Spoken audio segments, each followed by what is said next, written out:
aujourd'hui encore, nous sommes là pour notre enseignement qui concerne les rêves liés à votre destinée.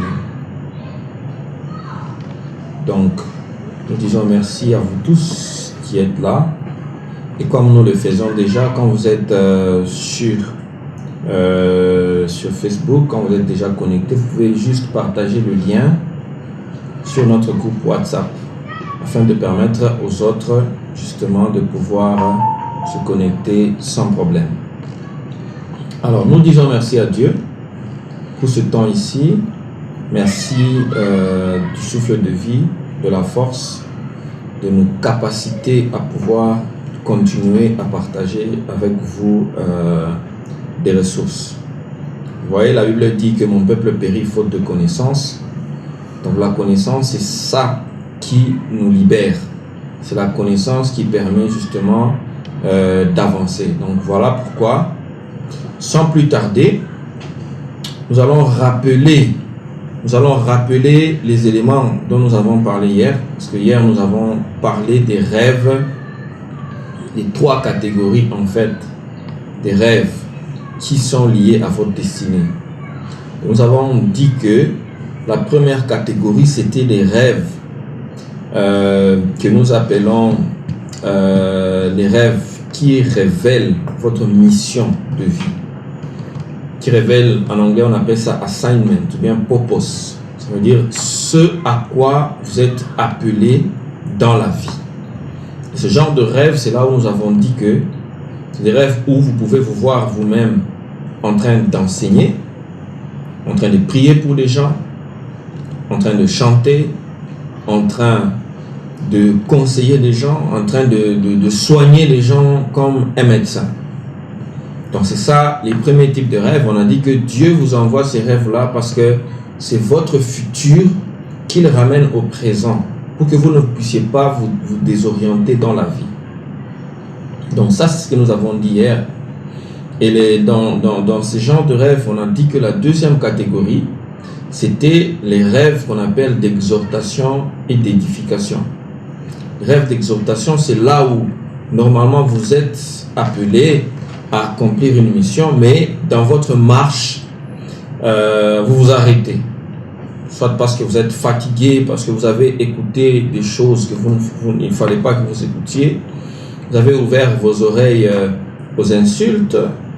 On vous a insulté, on vous a dit non, il n'y a rien, ne suivez pas, ça vous a affecté, vous vous arrêtez.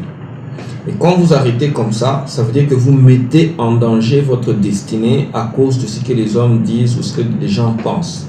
C'est en ce moment-là que le Seigneur vient pour vous encourager, vous édifier.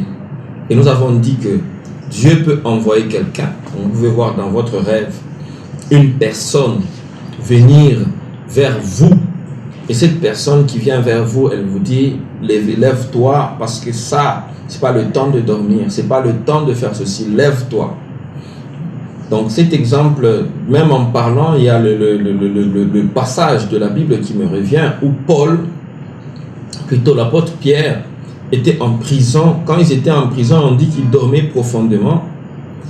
Et dans son sommeil profond, ce qui s'est passé, c'est quoi? C'est que l'ange est venu pour le réveiller, pour dire réveille-toi, lève-toi, tiens-toi debout. Donc c'est ce genre de rêve que vous avez qui montre que le Seigneur veut que vous puissiez être édifié. Nous avons dit que la troisième catégorie, c'était les rêves qu'on appelle les rêves d'avertissement. Les rêves d'avertissement, très souvent, on a dit que ça vient lorsqu'il y a une nouvelle saison de votre vie qui vient, qui se pointe à l'horizon. Donc le Seigneur va venir pour vous dire hey, lève-toi, regarde, ça c'est une nouvelle saison, fais ceci, fais ceci, fais ceci. Ou alors il peut vous avertir d'arrêter une relation, de quitter un travail, de quitter un environnement, même une église. Le Seigneur peut venir vous avertir et vous montre que vous devez quitter cet environnement parce que ce n'est pas bon pour vous. Ça va bloquer votre destinée. Donc ça c'est les rêves dont nous avons parlé hier, qui sont des rêves liés à votre destinée. Maintenant, aujourd'hui, nous avons dit qu'on va aller dans les aspects pratiques. Dans les aspects pratiques, c'est comment est-ce que vous pouvez ne pas oublier les rêves, parce que ça c'est très important. Donc on a compris que les rêves, au fond, pour les avoir, c'est pas compliqué. Et pour ceux qui n'ont pas de rêves, nous allons, dans cette vidéo, nous allons partager de manière pratique comment est-ce que vous pouvez provoquer ou bien demander à Dieu de vous parler, de vous ramener, de vous révéler des choses liées à votre destinée. Comment vous faites sur base de la parole de Dieu. Donc nous allons voir. Et nous allons également voir comment vous faites pour ne pas oublier les rêves. Parce que beaucoup de personnes oublient leurs rêves. Tu as dormi toute la nuit, tu as rêvé, mais tu oublies l'élément clé du rêve. Tu as tout oublié. Donc, tu as rêvé, tu sais que Dieu m'a parlé. Je sais que Dieu m'a parlé, mais je ne sais plus ce qu'il m'a dit. Plusieurs personnes oublient leurs rêves. Et ça, c'est très dangereux. Pourquoi?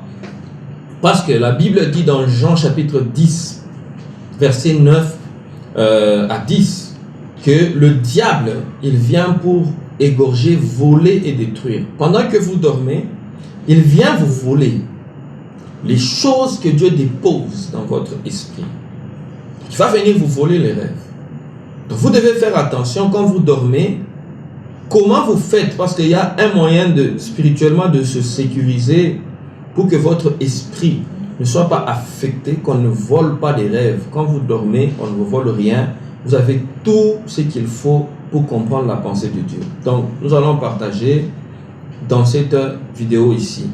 Et nous allons finir par comment est-ce que, quels sont les quelques rêves, quelques éléments qui montrent que vous êtes sous attaque de l'ennemi et que votre destinée est en danger. Donc, voilà ce que nous allons voir dans cette vidéo ici. Donc, je vais commencer tout de suite par d'abord comment stimuler vos rêves. En fait, comment prier pour avoir des rêves. Parce que Dieu va vous parler, Dieu va vous montrer les rêves. Mais comment? Comment? Il y a des gens qui disent que non, moi je ne rêve pas, moi je vois rien. Quand je dors, je vois rien, je me réveille, il n'y a rien du tout. Non, il y a toujours. C'est vous qui ne savez pas. Donc, on va voir ici. Vous voyez, dans la Bible, il y a des gens. Donc, si nous lisons déjà Job, chapitre 33, si nous regardons Job 33 et que nous voyons le verset 14 à 18, la Bible dit ceci. Dieu parle cependant, tantôt d'une manière, tantôt d'une autre, et l'on n'y prend point garde. Le problème, ce n'est pas du côté de Dieu. C'est celui à qui on parle et qui ne prend pas garde à ce que Dieu dit. On n'y prend point garde. Parfois, on minimise, on dit non, les rêves, c'est rien. J'ai entendu quelqu'un dire que non, Dieu ne parle plus par les rêves. C'est seulement la parole de Dieu. Non. Il faut faire attention. Dieu parle tantôt d'une manière, tantôt d'une autre, et on ne prend pas garde. 15, on dit, il parle par des songes. Les songes, c'est des visions mineures. Ce n'est pas mon problème, parce qu'il y a des gens aussi qui ne font pas des rêves, mais qui ont des songes. On va expliquer la différence. Pas des visions nocturnes. Des visions nocturnes, c'est un autre niveau prophétique. Parce que le niveau prophétique, c'est quoi? Il y a le rêve, c'est l'expérience mineure prophétique, les rêves. Et puis vous avez ce qu'on appelle les songes. Les songes, c'est le niveau qui est un peu plus élevé. Parce qu'un songe, je peux faire un songe sans être nécessairement la nuit. Donc pendant la journée, je peux avoir un songe. Un songe, souvent, c'est bref, c'est court. Vous voyez?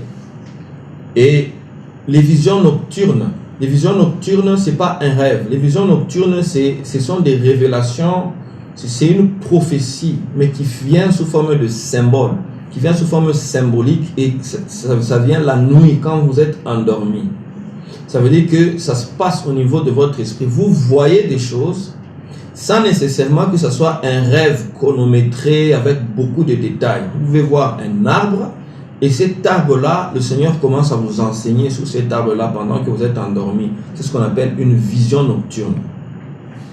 Et on dit que quand les hommes sont livrés à un profond sommeil, quand ils sont endormis sur leur couche, vous voyez, alors il leur donne des avertissements. Dieu vient vous donner des avertissements et met le sceau à ses instructions. Deux choses. Dieu vient vous donner des avertissements. Pendant que vous dormez là, Dieu va venir vous donner des avertissements. Vous dire que voilà, il y a ça qui va arriver, il y a ça qui va arriver. Il va le faire comment, hein? Sous forme des rêves. Sous forme des rêves, sous forme des songes ou bien sous forme des visions nocturnes. Les avertissements, on en a parlé.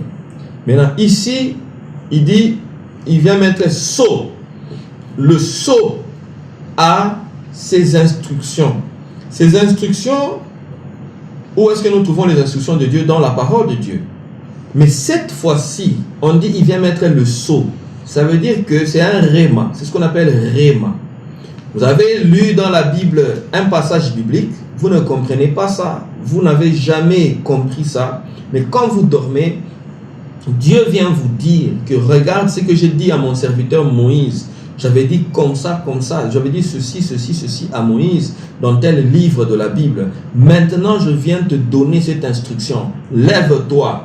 Lève-toi. Étudie la vie de Moïse et je veux te donner la capacité, par exemple, de faire telle chose ou de délivrer ta famille ou de faire ceci. Ça, c'est Dieu qui vient mettre le sceau à ses instructions. Vous voyez? Donc, ça veut dire que, et le but dans lequel il fait, on dit, le verset 17, c'est que, afin de détourner l'homme du mal. C'est pour que vous ne puissiez pas aller dans le mal. Donc, chaque fois qu'il y aura un mal devant vous, Dieu vous parlera. Dieu vous parlera. Dieu vous parlera. S'il y a le mal devant vous, Dieu vous dira. Parce que Dieu ne fait rien sans vous avertir. Dit, afin de détourner l'homme du mal, de le préserver de l'orgueil.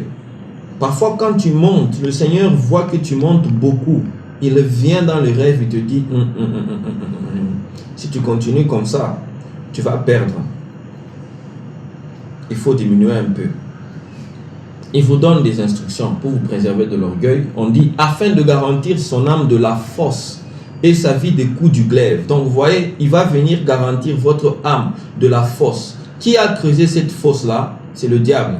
C'est comme ça qu'il y a des rêves que le diable envoie. En fait, même dans les rêves, vous voyez, il y a des fosses où des gens se voient dans les cimetières, où des gens voient, non, on a creusé un trou, on m'a jeté dedans, ou on a jeté quelqu'un dedans. C'est ça la fosse dont on parle. En fait, c'est, vous êtes vendu, on vous vend, on peut vendre votre âme. On peut vendre votre âme. On peut dresser un plan de mort devant vous ou creuser un trou pour vous jeter dedans. Mais Dieu va vous parler par des instructions afin de vous préserver votre âme, qu'elle ne puisse pas tomber dans ça. Et votre vie des coups de glaive, parce que le diable va venir pour vous taper, pour vous donner des coups, ou bien tirer des flèches, ou bien faire tout ce qu'il veut pour mettre en péril votre vie. Mais le Seigneur viendra vous avertir. N'est-ce pas? C'est à partir du verset 18, on s'arrête là. Qu'est-ce qu'on retient? Ça veut dire que le Seigneur parle. Dieu parle par les rêves. Donc dans vos rêves, quand vous voyez un rêve, même si vous ne comprenez rien, Dieu vous a parlé et il a, dans son rêve, il y a des instructions, il y a les avertissements, et puis c'est pour vous préserver du mal, de l'orgueil, de la fosse, et puis vous garantir de la chute ou des coups du diable. Maintenant, imaginez, si vous oubliez les rêves, par exemple aujourd'hui, vous devez aller au boulot le matin, mais vous dormez, le Seigneur vous dit, ne va pas au boulot, regarde ce qu'on a déjà fait, il y a un trou, on a déjà fait dans ta réunion là, ils ont fait ça, ils ont fait ça, ils ont fait ça. Toi, tu oublies tous les détails. Tu te réveilles le matin, tu dis, ah, j'ai rêvé quelque chose, comme si on était en réunion, mais je ne sais plus quoi. Et tu vas au boulot, tu tombes dans le piège du diable.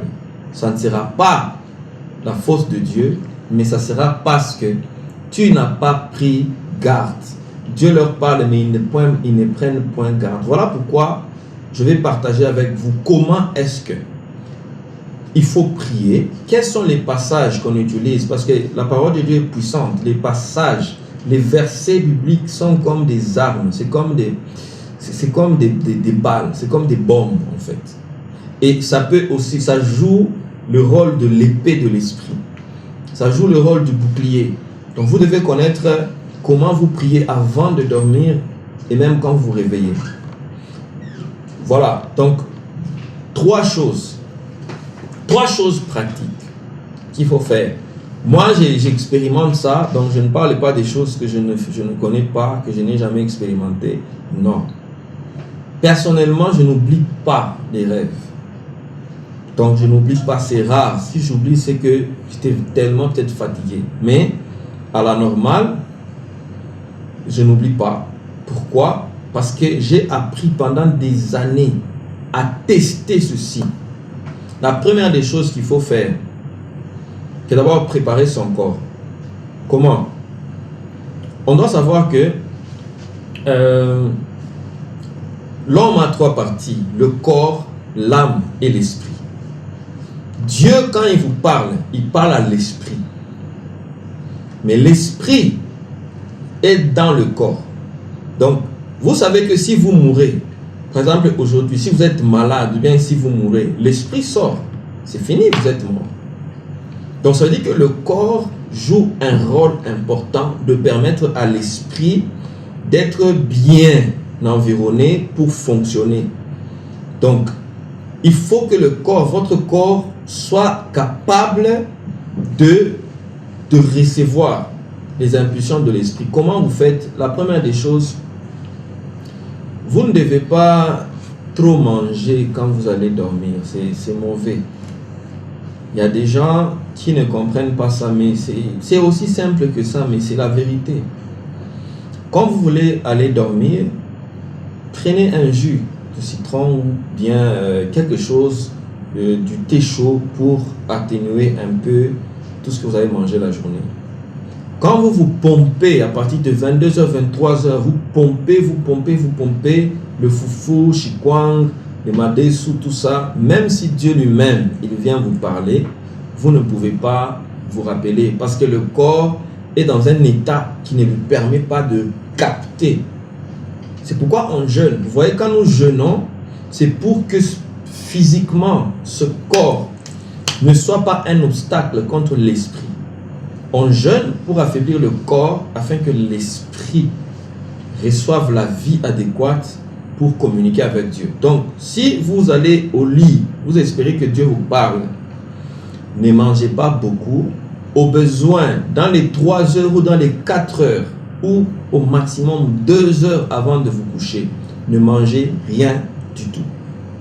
Prenez de l'eau ou du jus et priez, allez dormir. Donc ça, c'est comment préparer le corps. Toujours dans la préparation du corps, il y a un élément important. Parce que quand nous dormons, nous faisons souvent même 8 heures du temps. Beaucoup de gens font 8 heures. Certains vont à 9 heures du temps. D'autres, comme moi, par exemple, je ne dors pas beaucoup de temps. Donc je dors 4 heures, 5 heures du temps. Je me réveille. Il est très important de savoir que quand Dieu vous parle, les rêves n'est pas... Un rêve ne peut pas faire 3 heures du temps. Vous êtes dans un même rêve. Non. En réalité, Dieu vous parle beaucoup. Vous avez eu même 10 rêves. Mais vous vous rappelez seulement le rêve là du matin là. Pour quand vous vous réveillez là, paf. Le rêve, il y a 1 heure. C'est seulement ça dont vous êtes conscient. Mais les autres, 90% de vos rêves, vous ne vous rappelez pas de ça. Pourquoi? Parce que le corps n'était pas préparé et parce que vous ne vous réveillez pas aussi la nuit. Pour vous réveiller la nuit, donc, il faut établir un rythme de coupure.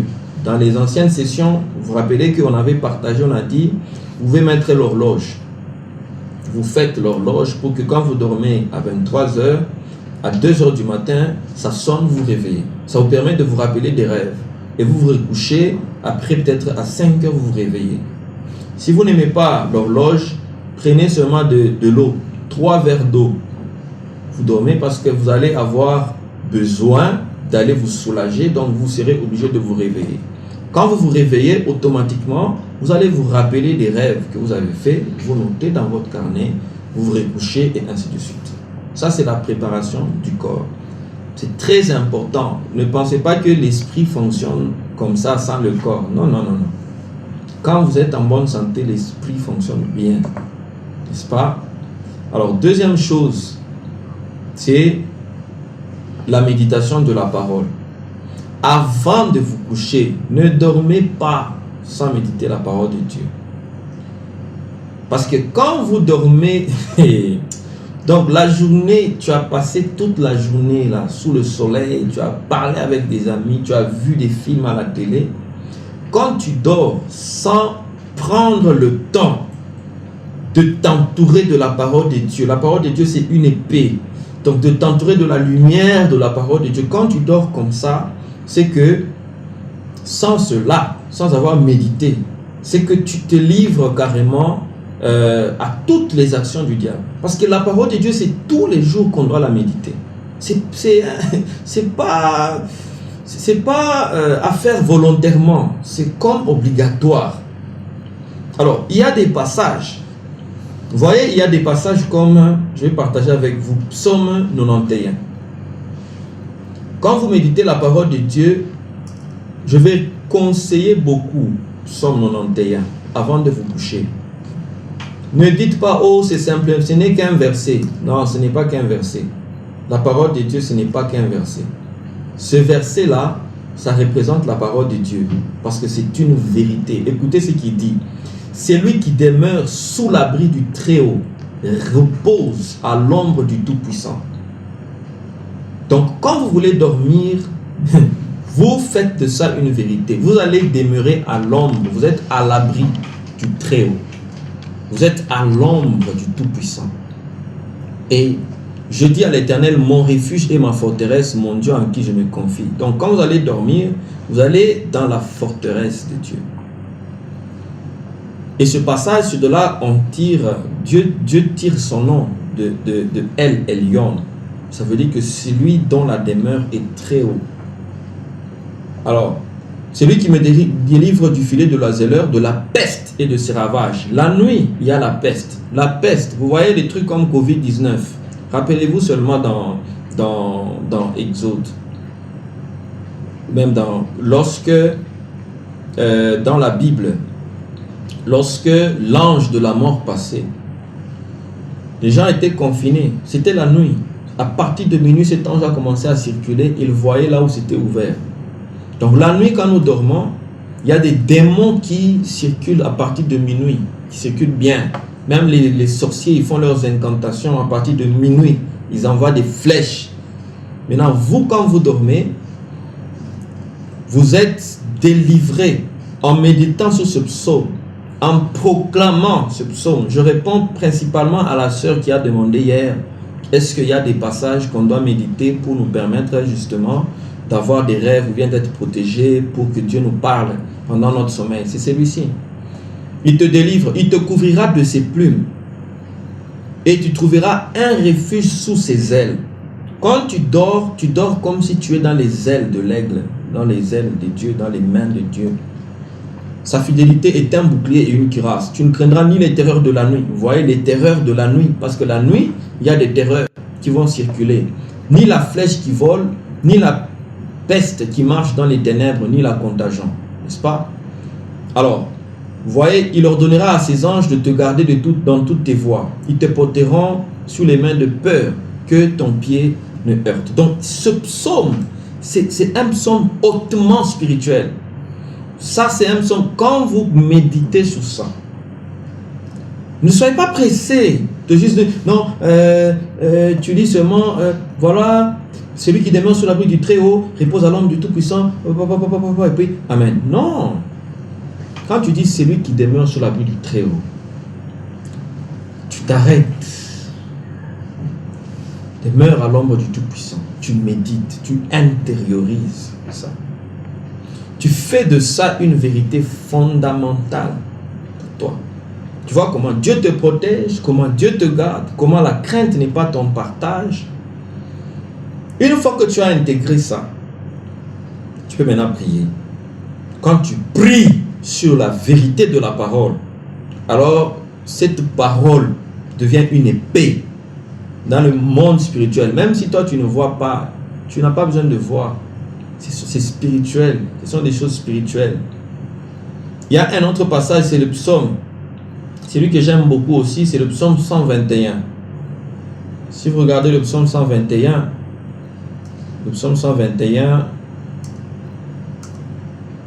à partir déjà du verset, on dit: quantité de degrés, je lève mes yeux vers les montagnes, d'où me viendra le secours. Le secours me vient de l'Éternel. Il ne permettra point que ton pied chancelle.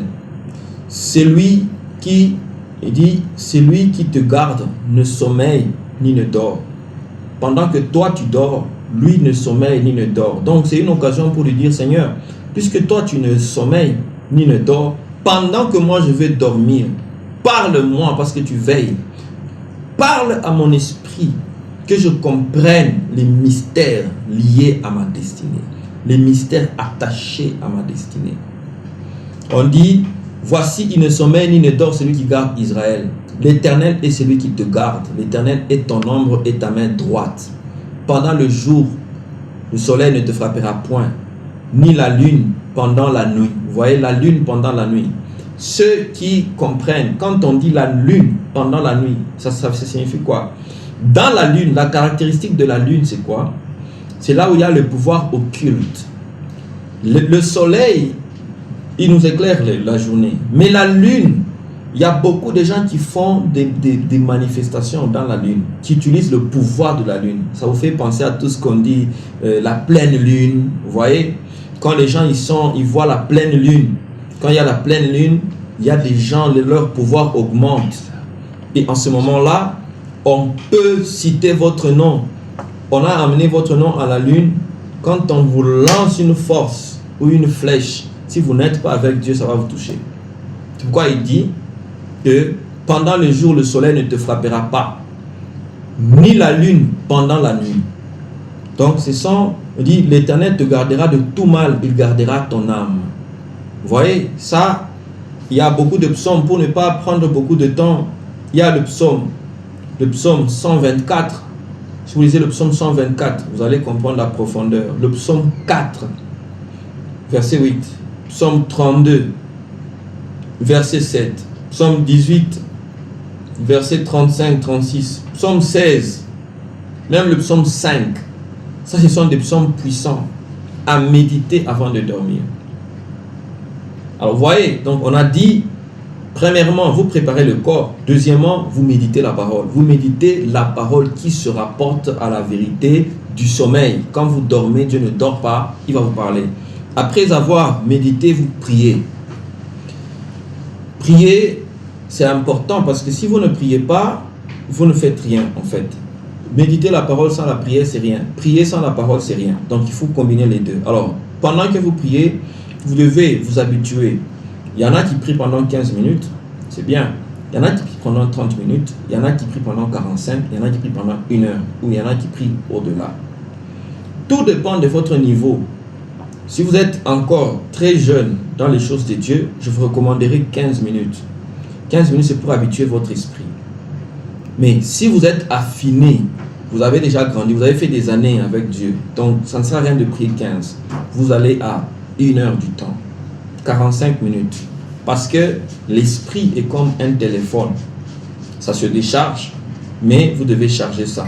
Quand tu as chargé, je vous dis la vérité.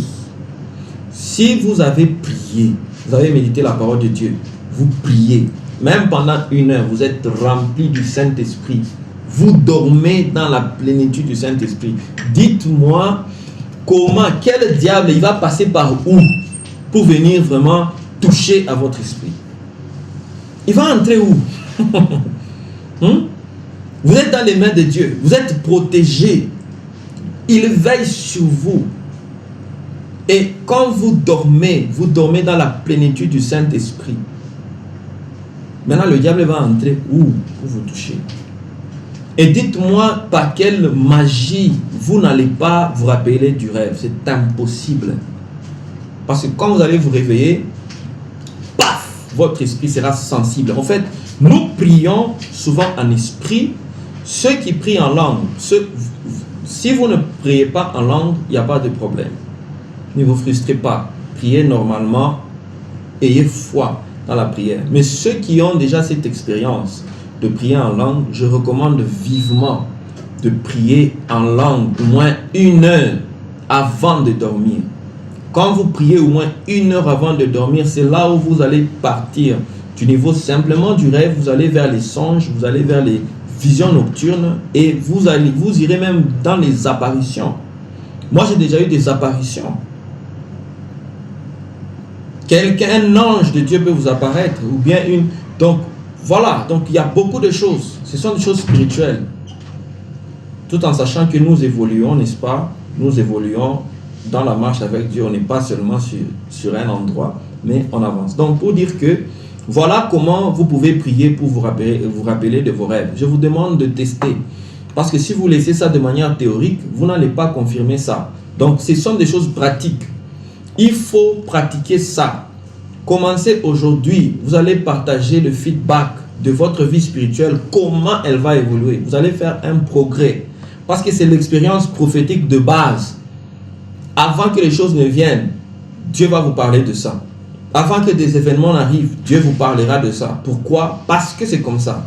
Mais si vous passez votre temps devant Novelas, 1 heure, 2 heures, et puis vous allez dormir, vous vous réveillez le matin, vous dites, ah Seigneur, pourquoi tu ne me parles pas?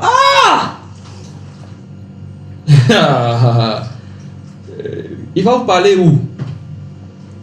C'est ce qu'il va vous dire. C'est quoi qui va permettre à ce que ça soit capté? Rien. Donc vous comprenez ce qu'on dit, n'est-ce pas? Voilà. Ça c'est l'expérience pratique pour ceux qui veulent pratiquer ça. Vous allez voir que le Seigneur va vous aider. Alors donc, ça c'est comme ça. Je vais partager un témoignage pour passer à la dernière partie. Voilà le témoignage, c'est un rêve concret. Donc, le rêve concret, c'est que il y a, je pense, 10 ans. Il y a 10 ans, vous imaginez, en 2010. En 2010, donc, ce qui s'était passé, c'est quoi? Je priais, mais je ne voyais pas, donc, mais il y avait beaucoup de flou dans mes rêves. Et parfois, il y avait même des cauchemars dans mes rêves. Je me réveillais, mais je suis un enfant de Dieu.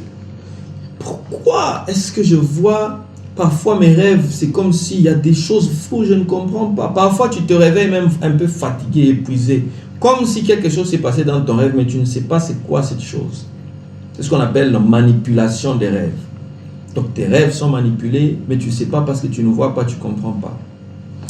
Alors, quand j'ai découvert ça, j'ai dit non, ça doit changer. Alors, je me suis mis à prier. J'ai prié, et puis le Seigneur est venu me dire, commence à méditer les psaumes avant de dormir et commence à faire 1 heure de prière avant de dormir. J'ai fait 7 jours. Je priais aujourd'hui, puis demain, après-demain, 7 jours. Le 8e jour, ce n'était même pas la nuit, c'était le soir, c'était vers 17h, 18h. Je rentre de l'université. Pour rentrer à la maison, j'arrive. Ce n'était pas en 2010, je pense que c'était en 2008. Ouais. Je rentre, je finis seulement de manger vers 17h. Je sens la fatigue après avoir accumulé les 7 jours. Quand je sens la fatigue, je me penche sur la table. Là, je fais un songe. Ce songe que je fais, je me vois dans une forêt. Dans la forêt, nous sommes nombreux et spécialement, j'ai vu des hommes de Dieu. On était avec des hommes de Dieu, il y avait beaucoup de gens. Et nous étions en train de chercher quoi? On était en train de chercher une fleur. Cette fleur, c'est les genres de fleurs qui ont... Vous voyez, je ne sais pas si à Kinshasa, on n'en voit pas, mais au Katanga, il y en a. Donc, il y a une fleur, en fait, à l'époque, on pouvait cueillir ça, on mettait dans les cheveux, et on pouvait, même nos sœurs pouvaient prendre ça pour faire des tresses avec. Donc, on était en train de chercher cette fleur-là. Et je suis allé la cueillir. Quand je l'ai cueillie, une fois que je l'ai cueillie, j'ai vu les hommes de Dieu m'entourer. Ils m'ont posé la question, mais comment tu as fait pour voir ça? Comment tu as fait pour trouver ça? J'ai dit non, moi je n'ai rien fait. J'ai juste marché, c'était seulement ici. Et puis j'ai pris ça. Quelqu'un m'a tapé sur l'épaule et dit que, tu vois la fleur là, va, cache-la et ne montre à personne. Et je me suis réveillé. Un songe qui n'a pas fait plus de 20 minutes, c'était 10 minutes seulement. Et je me suis réveillé. À partir de ce jour-là, je n'oublie plus les rêves. Donc, et quand j'ai commencé à prier, quand tu te réveilles, en fait, les rêves qui viennent de Dieu, quand tu te réveilles, tu sens la vie en toi. Tu sens comme si Dieu t'a donné quelque chose de nouveau. Et c'est à partir de 2008 que, pas jusqu'à aujourd'hui, j'ai compris que ça marche comme ça. C'est comme ça que je partage avec vous. Pour comprendre comment ça se passe.